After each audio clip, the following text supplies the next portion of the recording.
Hello everyone, good morning সবাইকে। আজ হলো পৌষ সংক্রান্তি। তো আমাদের বাঙালি নিয়মে যেটা করতে হয় সেটা হচ্ছে প্রত্যেকটা বাড়িতে একদম আগের দিন লেপে রাখতে হয়।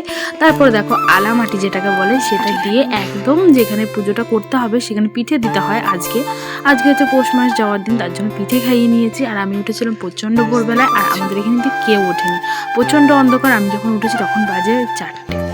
তো কি আর করবো, চলো ঘরে যাওয়া যাক, তারপর তোমাদের সাথে কথা হবে। চলো দেখতে থাকো।